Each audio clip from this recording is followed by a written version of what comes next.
우리는 혼자서 살아가는 존재가 아닙니다. 인간을 사회적 동물이라고 이야기를 하는 것은 우리가 서로 관계를 맺게 되고 서로 영향을 주고 받는 일들을 감당하게 되는 위치에 있는 사람의 삶을 살기 때문인 거죠. 하나님께서 주시는 놀라우신 역사하심과 은혜를 경험하려면 내가 지금 서 있는 자리에서 어떤 열매를 맺는가를 점검하면서 살아가는 것이 대단히 중요합니다. 바로 서는 자들이 되어야 되고 흔들리지 않는 자들이 되어야 하고 하나님의 역사하심과 인도하심에서 벗어나지 않는 자들이 되기 위해서 우리가 더 구체적으로 하나님의 사명을 감당해야 하는데, 하나님께서 주시는 놀라우신 역사하심을 경험하려면 우리가 어떻게 하면 될까 하는 그런 고민 속에서 오늘 디모데의 이야기를 여러분들과 함께 나누려고 합니다. 행동으로 보여준 겸손의 사람이라고 하는 제목으로 하나님의 말씀을 전하는데, 여러분, 우리가 이 시대를 살아가면서 여러 가지 사명을 감당하고 열매를 맺어야겠습니다만, 지금 이 시대는 우리 교회 공동체는 디모데 같은 사람들이 많아져야 할 줄로 믿습니다. 성경에는 디모데보다 많은 일들을 한 사람들이 많이 있습니다. 디모데 전후서라고 하는 이름이 있는 성경책이 있어서 디모데가 대단히 큰 인물처럼, 그리고 많은 것들이 우리들에게 전달되는 것처럼 생각할지 모르겠습니다만, 사실 디모데라고 하는 이 인물이 하나님을 위해서 한 일에 대해서는 단편적으로 짧게 바울 서신을 통해서나 간단하게 설명되고 있을 뿐이지, 디모데에 대한 일들이 구체적으로 바울처럼 또 무슨 베드로나 다윗처럼 많은 정보를 주는 그런 인물은 아닌 것이죠. 그런데 90년대 중반부터 한국교회가 디모데에 집중하게 됐습니다. 디모데 성경 연구, 디모데 또 전도, 디모데 정착 모델 이런 것들을 이야기하면서 디모데라고 하는 인물에 집중하게 됐던 것이죠. 디모데는요, 화려한 사람이 아니에요. 뭔가 능력이 출중하고 대단해가지고 일을 할 때마다 이야, 대단한 크게 일을 하는 사람이구나 라고 하는, 그렇게 사역을 통해서 인기를 얻거나 하는 그런 사람은 아니었습니다. 오히려 좀 소박한 그런 생각을 가지고 있었던 사람 같았습니다. 겉으로 보기에는 말이죠. 그런데 가장 중요한 것은 이 디모데는 행동으로 보여준 겸손을 통해 이웃을 세워주고 또한 교회 공동체의 덕을 세우고 하나님의 역사하심에 동참하는 은혜를 경험하게 한 사람이 바로 이 디모데라는 것입니다. 교회는 디모데 같은 사람이 많아야 돼요, 여러분. 묵묵히 자기 일을 감당하는 사람들, 힘들고 지치고 어렵더라도, 내가 좀 거치는 것이 있다 하더라도 하나님께서 주시는 사명의 자리로 알고서 묵묵히 그 자리를 지켜나가는 자들, 그들이 하나님께서 더 큰 복과 은혜를 주실 줄로 믿습니다. 사도 바울이 디모데를 만난 것처럼 우리도 믿음의 동역자를 만날 수 있다는 것이 얼마나 좋은 일일까요? 여러분, 우리가 스스로가 디모데가 돼야 돼요. 그리고 난 다음에 기도해야 될 제목이 뭐냐 하면, 주님, 저에게도 디모데를 허락해 주십시오. 내가 먼저 디모데 되겠습니다. 내 이웃들에게 디모데가 될 테니 주님, 나에게도 디모데를 허락해 주시옵소서라고 기도하는 것이 맞아요. 그런데 나는 디모데 되지 않으면서 계속해서 내 옆에 있는 사람들을 보고 디모데 되라고 얘기하는 것은 참 나쁜 심보인 거죠. 내가 먼저 디모데 되면 내 주변도 하나님께서 기뻐하시는 디모데들로 넘쳐나게 될 줄로 믿습니다. 내가 하나님의 사람들과 교제하고 만나기를 원하면 내가 먼저 하나님의 사람이 되면 돼요. 그래서 하나님의 사람으로서 삶을 살아가고 그 교제의 틀을 넓혀 나가게 되면, 그래서 해야 될 일들을 하고 하지 말아야 될 일들을 하지 않는 그런 분별력과 결단력이 있는 자들은 하나님께서 그들의 삶을 혼자 내버려 두지 않으신다는 것을 믿으시기 바랍니다.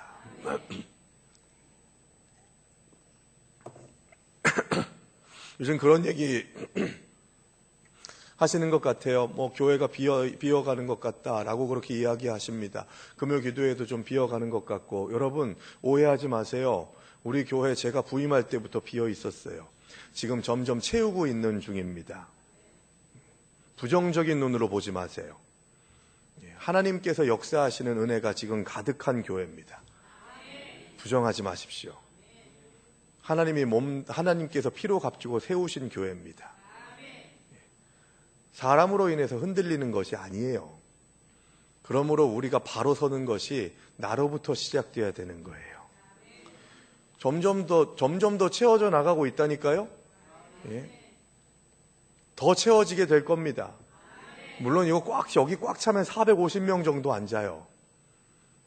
그런데 점점 더 채워나가는 과정에서 지금도 좀 휑하잖아요. 제가 온 지 지금 8년 되는데 이 상태에서 점점 더 조금씩 채워져 나가고 있다니까요. 물론 목사의 부족함 때문에 폭발적으로 부흥하지 못하게 되는 건 죄송합니다. 그런데 폭발적으로 부흥해도 그래도 제가 감당이 안 될 것 같아요.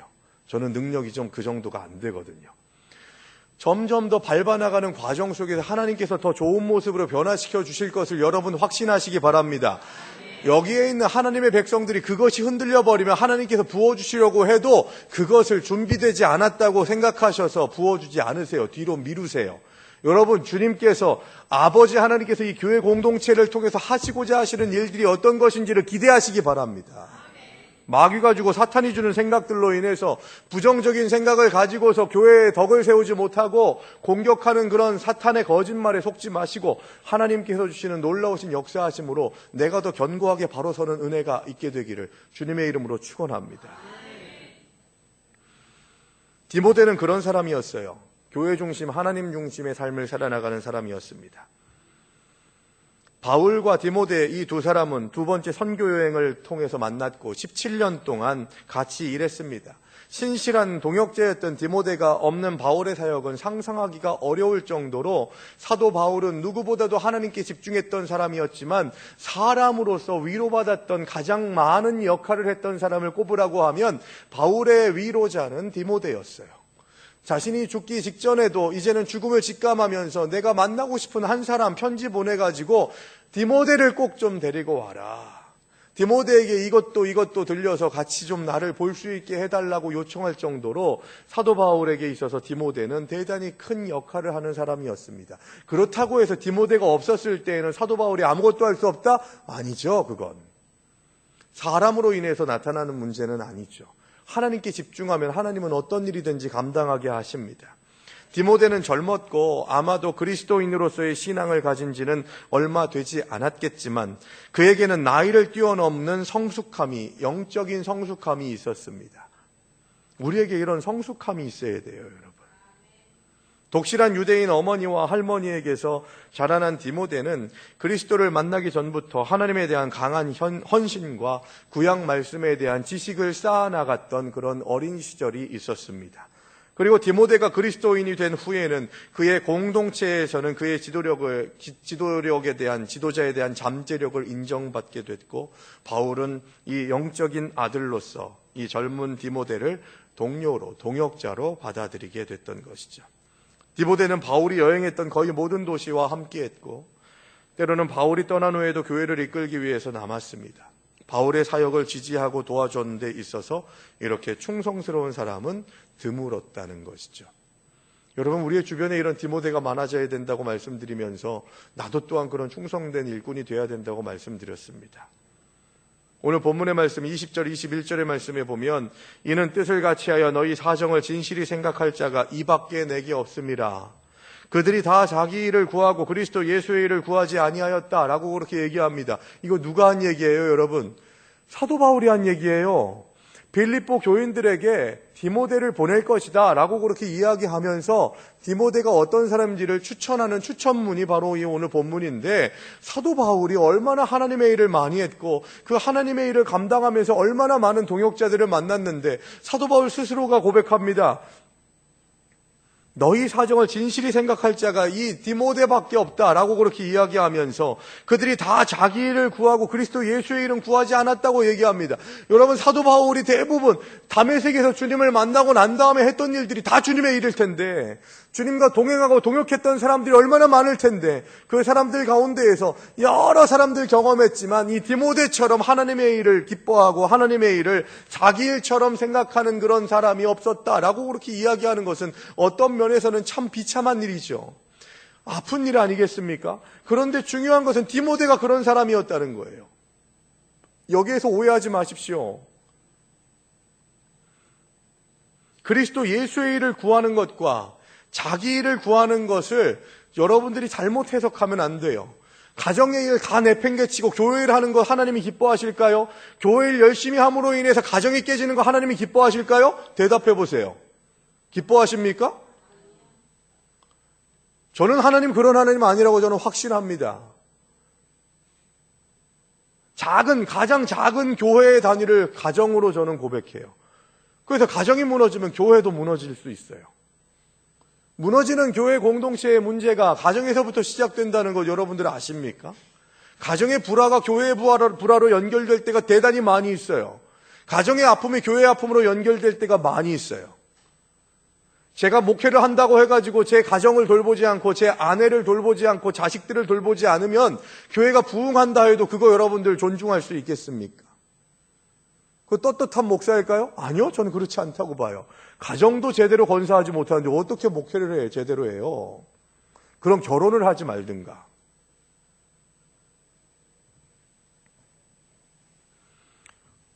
성도들 마찬가지입니다. 저는 가정을 깨는 일들을 하면서 교회 일을 감당한다고 하면은 멈추세요. 하지 마세요. 교회를 돌보세요. 교회도 사명지고 교회도 목회지로 생각하시면서 선교지로 생각하시고 가야지 교회를 감당하는데 가정이 깨진다? 하나님 영광 안 받으십니다. 라고 그렇게 말합니다.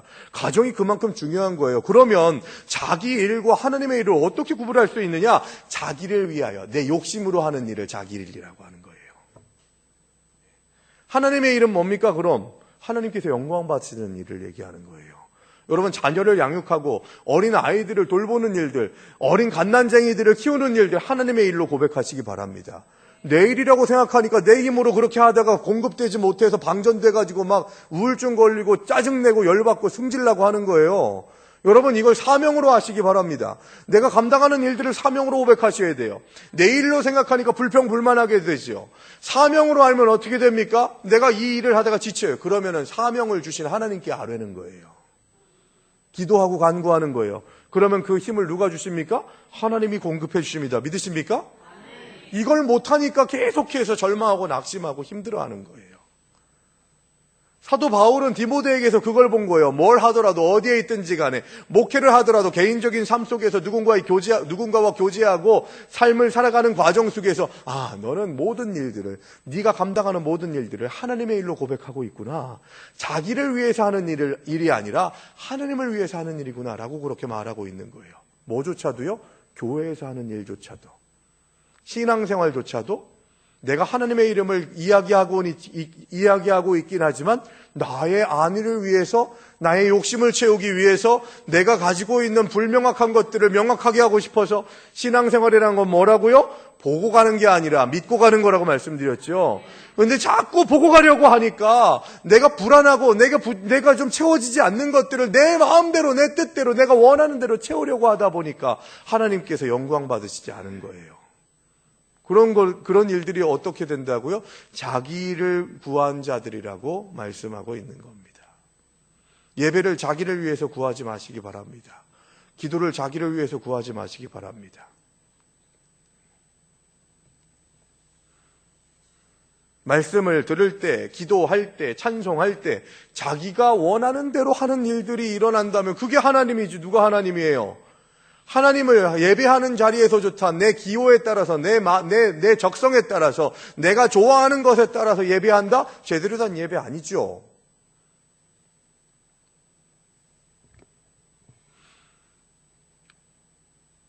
사도 바울이 고백했던 것처럼 디모데처럼 다 자기 일을 구하는 자들이 아니라 그리스도 예수의 일을 구하는 하나님의 백성들이 될 때에 하나님께서 더 구체적으로 사용하십니다. 디모데를 향한 바울의 사랑이 그대로 남아있죠.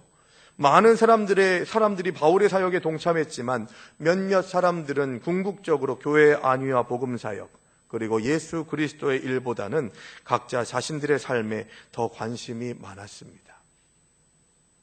그러나 디모데는 그리스도의 사랑으로 섬기는 이들을 진심으로 사랑하고 있음을 일관되게 보여주는 삶을 살았습니다.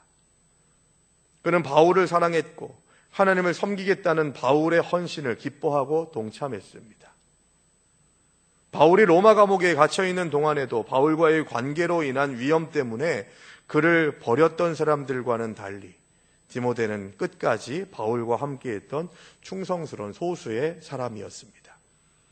디모데의 헌신을 생각하면서 우리도 이기적이지 않고 헌신된 그리스도인으로 자라가려면 그에게서 어떤 점을 배워야 할까요?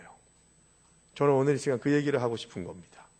디모데처럼 신앙생활하고 디모데처럼 바울에게 인정받은 것처럼 사람들에게도 인정받고 하나님께 인정받는 것은 더더욱더 말할 것도 없는 귀한 은혜가 우리들에게 있기 위해 내가 디모데를 통해서 배울 수 있는 것은 어떤 것인지를 생각해야 되는 것이죠.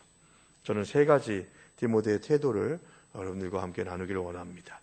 첫 번째, 디모데는 겸손의 영을 지니고 있었던 사람이었습니다. 여러분, 겸손한 자 되시기를 주님의 이름으로 축원합니다. 그는 너무 겸손해서 종종 내성적이고 겁이 많은 것처럼 보이기까지 했어요. 바울이 그에게 대담하게 리더십을 발휘할 수 있도록 격려할 정도였습니다. 디모데후서 1장 6절 7절의 말씀에 보면 이런 말씀이 있습니다. 그러므로 내가 나의 안수함으로 내 속에 있는 하나님의 은사를 다시 부릴 듯하게 하기 위하여 너로 생각하게 하노니 하나님이 우리에게 주신 것은 두려워하는 마음이 아니요 오직 능력과 사랑과 절제하는 마음이다 라고 그렇게 말씀합니다. 이 풀어서 얘기하면 뭐냐면요, 디모데야, 내가 너에게 안수를 할 텐데 그 안수하는 것으로 인해서 네 속에 하나님께서 주시는 능력이 부릴 듯 하기를 원한다 라고 그렇게 얘기하는 거예요. 소극적이지 말고 하나님 너의 능력으로 살아가는 것이 아니라 하나님의 능력으로 살아가는 것이니 너는 지금 이 시간 하나님을 경험하라 라고 그렇게 이야기하면서 뭐라고 얘기합니까? 7절에서 하나님이 우리에게 주신 것은 두려워하는 마음이 아니요 하나님을 경외하는 마음, 그것은 우리가 지켜야죠. 그런데 인간적인 생각과 마음으로 두려워하는 것들은 하나님이 주시는 것이 아니라는 거예요. 걱정, 근심들 하나님이 주시는 것이 아니라는 거예요. 오직 능력과 사랑과 절제하는 마음이라는 거예요. 3가지를 하나님께서 주신다는 거죠. 능력받는 자들이 돼야 된다는 겁니다. 여러분, 무슨 일을 하더라도 똑부러지는 자가 되시기를 주의 이름으로 축원합니다. 주님의 이름으로 감당하는 하나님의 백성들의 삶은요, 다른 사람들보다 탁월해야 돼요. 잘해야 돼요. 뭐 높아져라 그런 것이 아니라 좀 믿을 만한 사람이 되자는 거예요, 여러분. 사도 바울이 디모데를 여러 교회들에게 파송하는 것처럼 내가 가장 믿을 만한 사람입니다 라고 그렇게 이야기하면서 선거받을 정도로 내가 신뢰할 만한 사람이 될 수 있어야 되는 거예요. 그러려면요, 겸손해야 돼요, 여러분. 겸손하지 않은 사람들하고는 교제하고 싶지가 않아요. 사람의 속성이 그렇습니다. 겸손하셔야 된다니까요. 그리고 그 능력이 하나님께 있음을 고백하는 자들은 절대로 교만하지 않습니다. 그 내 능력이라고 생각하니까 교만해지는 거예요. 봐, 내가 이런 것도 하잖아 라고 그렇게 이야기하는 때에서부터 하나님은 멀어지게 돼 있다는 거죠. 그리고 능력과 함께 사랑이 있어야 된다는 것이죠. 여러분, 사랑하시기 바랍니다. 사랑이 충만한 교회 될 때 하나님께서 그 교회를 버리지 않으세요. 사랑이 넘치는 교회 되시기를 바랍니다. 함부로 말하지 마세요. 함부로 판단하지 마세요. 함부로 정죄하지 마세요. 그 했던 정죄로 인해서 내가 정죄받아요. 나는 뭐 온전합니까? 나는 잘못할 때 없습니까? 나는 뭐 흔들릴 때 없습니까? 정죄하지 마세요. 하나님께서 주시는 사랑으로 모든 허다한 허물을 덮으시기 바랍니다. 그리고 절제하셔야 돼요.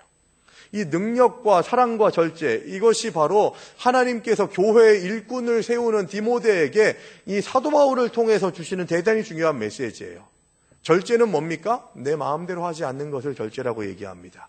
그리고 그리스도인의 절제, 세상에서 사람들이 말하는 절제는 내 마음대로 하는 것을 멈추는 것을 절제라고 이야기한다면, 우리 그리스도인들이 고백하는 절제는 그리스도가 기뻐하지 않으시는 것들은 하지 않겠다고 하는 고백, 그리고 그리스도께서 기뻐하시는 일들은 하겠다고 하는 고백, 그리스도를 위해서 하기도 하고 하지도 않겠다고 하는 결단이 바로 그리스도인들의 절제라는 거예요.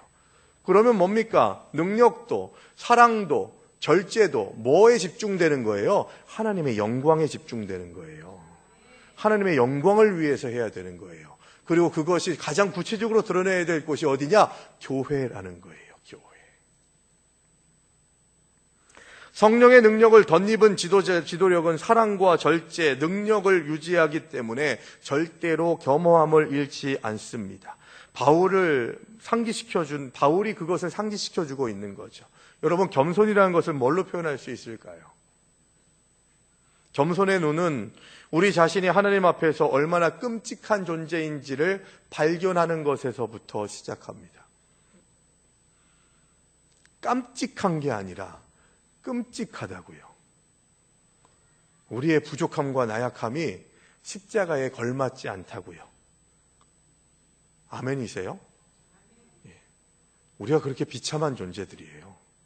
나약한 존재들이에요. 아무것도 할 수 없는 존재들이고 하나님의 영광과는 걸맞지 않는 죄인 중에 괴수들이 바로 저와 여러분들입니다. 이 고백에서부터 십자가는 시작됩니다. 끔찍한 내 모습을 발견하면서, 부족하디 부족한 내 모습을 통감하면서, 그러면서 뭘 고백합니까? 주님 없이는 안 됩니다. 주님 없이 살아가는 삶은 나에게는 필패입니다. 이제까지 그렇게 살다가 여기까지 질질 끌고 올라왔지 않습니까? 또 그 실패하기 싫습니다. 주님, 나를 만져주시옵소서, 나를 붙잡아 주시옵소서. 이 고백이 있는 것이 바로 겸손인 거예요.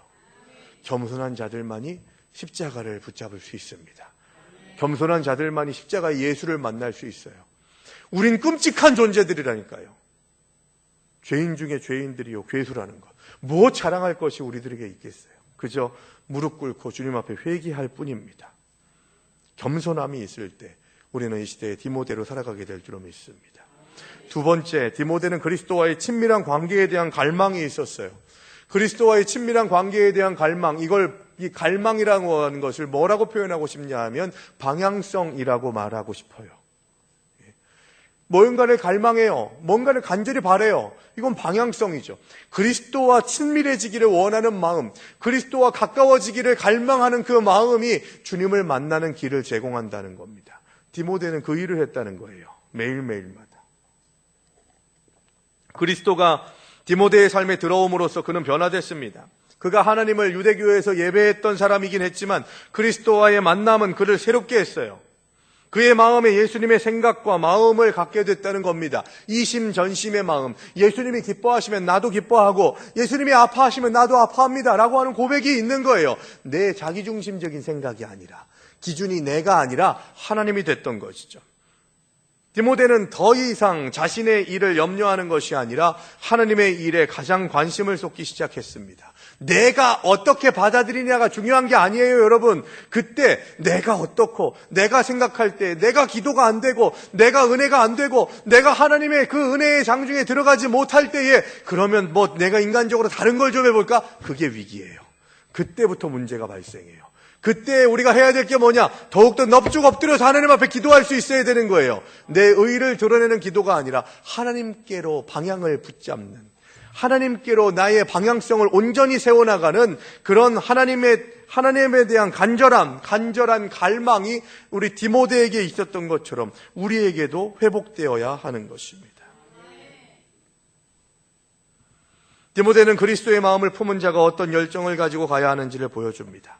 자기중심적인 사고에서 벗어나서 공동체의 사정을 진실하게 생각하고 자신의 이익을 위하여 살아가는 것이 아니라 이웃의 유익과 공동체의 덕을 구하는 삶, 복음을 위하여 함께 수고하고 그 수고를 자랑하는 자가 그리스도를 닮은 자들이고 바른 열정을 가진 자들입니다.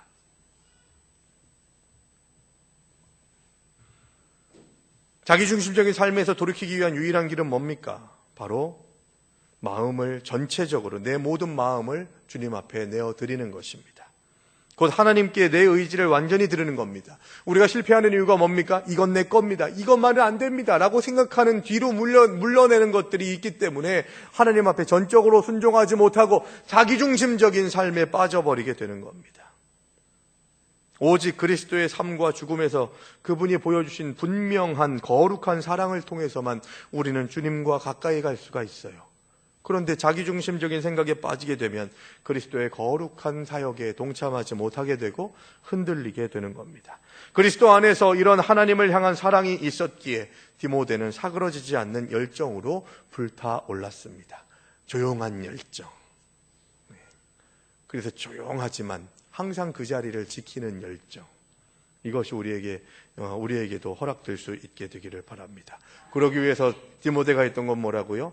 하나님과 가까이 하기를 원하는, 하나님과 친밀한 관계를 가지려고 하는 갈망, 하나님을 향한 방향성, 이걸 다른 말로 또 표현하라면 올바로 서는 것, 흔들리지 않고 바로 서는 자리에 있게 되는 삶을 살아가는 것이 하나님의 백성들의 삶의 고백이 되어야 된다는 것이죠. 마지막 세 번째는 디모데는 겸손함과 더불어 열정이 있는 사람이었다는 겁니다. 여러분, 열정이 있으시기 바랍니다. 어떤 일들에 대해서 열정이 있다고 이야기할 때는 어떤 일이 일어납니까? 어떤 사람을 열정이 있는 사람이라고 얘기해요? 해야 되는데, 가야 되는데, 뭐 해야 되는데 라고 그렇게 말만 하는 사람들을 열정이 있다고 이야기하지 않습니다. 거기에 직접 참여하고 필드로 뛰어들어서 땀을 흠뻑 적시고 그리고 그 일을 감당하는 것을 사명으로 알고 거기에서 기쁨을 찾는 자들을 열정이 있다고 이야기합니다. 그래서 아까 말씀드렸던 디모데가 가지고 있었던 갈망을 방향성이라고 이야기한다면 지금 말씀드리는 열정은 바로 삶을 통해서 이루어내는 행함으로 감당하는 믿음의 열매, 이것을 열정이라고 저는 말씀을 드립니다.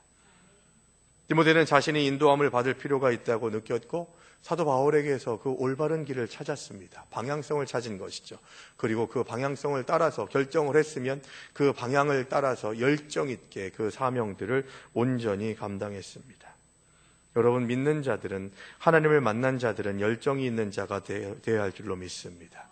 그런데 여러분, 문제는 뭐냐 하면 하나님의 마음을 가지고서 열정 있게 어떤 일들을 감당할 때에 아픔이 오고 문제가 발생할 수 있다는 거예요.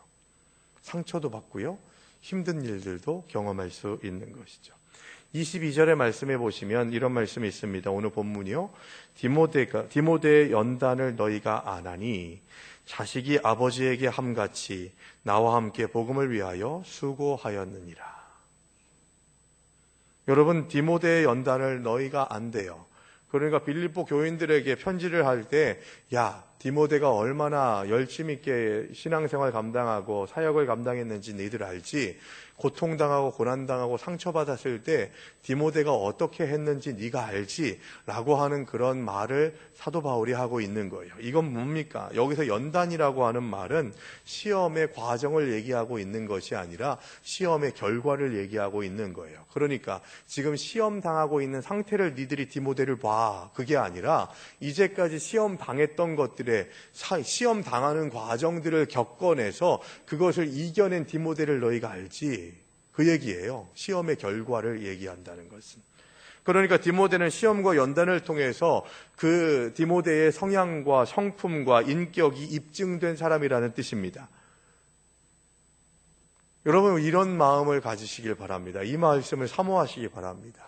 시련이 있고 어려움이 있었는데 그 시련을 이 집사님은, 이 권사님은, 이 장로님은 이렇게 감당한 사람이야, 내가 보증해 라고 그렇게 천거받을 수 있는 하나님의 사람이 되시기를 주의 이름으로 축원합니다. 그런 사람이 되려면요, 고난 가운데 있을 때 열정이 꺾이면 안 돼요. 흔들리면 안 돼요. 하나님께서 주시는 은혜가 넘쳐나는 믿음의 사람이 되기 위해서는 믿음 안에서 당하는 시련이 있을 때 하나님과 사람들에게 인정받는 일꾼들, 신앙인들이 되기를 소망하시기 바랍니다. 위기가 있고 시련이 있으면 흔들리고 막 추풍낙엽처럼 뚝뚝뚝 떨어지는 가을 낙엽 같은 사람이 아니라 견고하게 바로 설 수 있는 마음가짐이 필요하다는 것이죠. 계절을 보세요, 여러분. 계절을 통해서 뭘 느끼십니까? 이제 가을이 돼가지고 우리 교회 앞에 있는 가로수들도 다 옷을 벗네요. 그래서 겨울 되면요, 앙상한 나뭇가지가 돼요. 저게 지금 내년 봄 돼가지고 뭐 꽃을 피우고 싹을 낼까 하는 그런 생각을 가질 수도 있지만, 제가 보면 교회 가로수가 너무 여름에는 막 풍성하게 이렇게 막 흐드러지게 돼가지고 저걸 좀 소금을 뿌려서 좀 죽게 할까 싶은 생각이 들 정도로 아주 풍성해져요. 그랬다가 가을 겨울 되면 앙상한 가지가 되고, 계절을 통해서 여러분은 어떤 걸 고백하십니까? 항상 좋은 때가 있지는 않다는 거예요. 변화에 민감하게 반응하면서 그때에 맞게 적응할 수 있어야 돼요. 그런데 중요한 건 뭡니까? 속에 있는 열정은 불타올라야 되는 거죠. 여러분, 내 가까운 형제들에게 귀 기울이지 못한다면 우리는 성령님의 말씀도 들을 수 없습니다. 내 주변 이웃들과 함께, 내 믿음의 동역자들과 함께 내가 지금 어떤 열정을 가지고서 어떤 일을 하고 있는지를 생각해 보셔야 돼요. 교회를 훼손하고 무너뜨리는 일들을 감당하게 된다면 하나님께서 분명히 징계하실 것입니다. 그러나 하나님의 교회를 세우는 일들을 감당하는 일에는 분명히 하나님이 그 사람을 혼자 내버려 두지 않으신다는 것이죠. 그리고 내 주변 사람들, 내 이웃들, 그들이 디모데로 다가올 때 함께 동역하려고 하셔야 돼요. 삼손처럼 혼자 일하겠다고 뛰쳐나가는 것이 아니라 함께 동역하셔야 돼요. 그래야 사람이 키워지게 되고 교회 공동체를 통해서 하나님이 기뻐하시는 사역들이 점점 더 풍성해지게 되는 것이죠. 예. 말씀의 결론을 맺습니다. 디모데는 자신을 올바로 직시했습니다. 계속해서 나를 돌아봤다는 거예요. 내가 바로 서고 있는지, 내가 온전하게 하나님의 이름을 거들먹거리고는 있지만 내 중심적인, 자기중심적인 생각으로 하나님의 자리를 기뻐하지 않고 감사하지 않는 것은 아닌지 자기를 돌아볼 수 있어야 돼요. 안락함이나 자기중심적인 삶을 포기했기 때문에 하나님은 그를 사용하셨습니다. AD 4세기의 역사가 유세비우스가 얘기하죠. 첫 번째 에베소의 감독으로 디모데가 부임하게 됐다는 거죠. 같은 시기에 또 다른 문서에 보시게 되면 디모데의 순교에 대해서 자세히 기록한 문헌이 있는데 죽는 그 순간까지도 주님의 복음을 전달하다가 순교당하는 디모데의 이야기를 전달받습니다. 여러분, 우리가 이렇게 디모데와 동일한 헌신을 주님께 보여드릴 수 있으면 얼마나 좋을까요? 하나님께서 쓰시기에 합당하게 준비된 자들이면 얼마나 좋을까요? 2018년을 이제 마무리하면서 이제 2달밖에 남지 않았잖아요. 추수감사절 또 성탄절을 맞이하게 되는 시간들, 이제 한 해를 정리하는 시간들로 나아가게 되는데 우리는 지금 누구로 주님 앞에 서 있습니까? 종교개혁기념주일입니다. 개신교, 기독교는요, 동방정교회나 캐톨릭 이런 것들을 다 포함하는 거예요. 그래서 사실 우리가 말하는 가장 정확한 표현은 개신교인, 나는 개신교인입니다 라고 그렇게 이야기하는 게 맞아요. 좀 더 명확하게 얘기하면 개혁교회 성도입니다 라고 그렇게 이야기하는 게 맞아요. 그래서 개신교, 우리 개신교인 교회를 뭐라고 영어에서 얘기하는 게 리폼드 처치라고 그렇게 얘기합니다. 개혁되어가는 교회, 리폼드 처치, 리포밍 처치가 돼야 되는 거예요.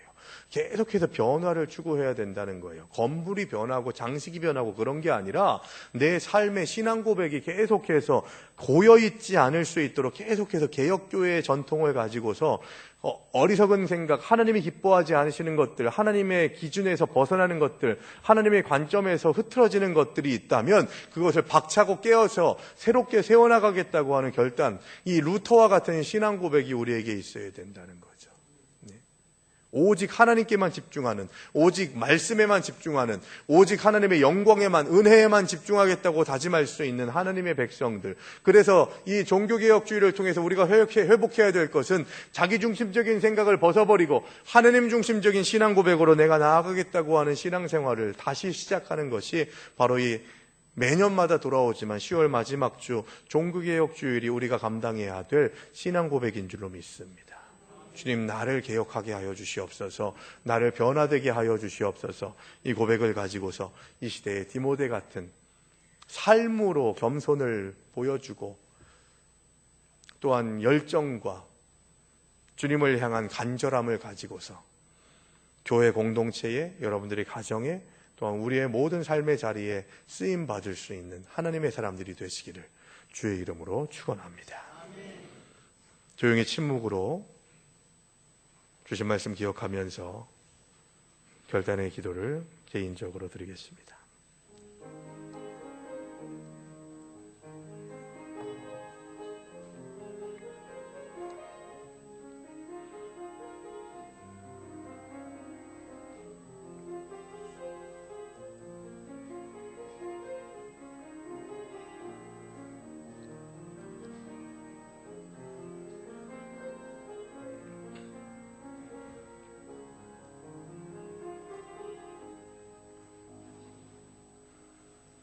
삶으로 주님의 제자임을 고백했던 디모데와 같은 하나님의 사람들이 될 수 있도록 내가 먼저 디모데 되게 하여 주시옵소서.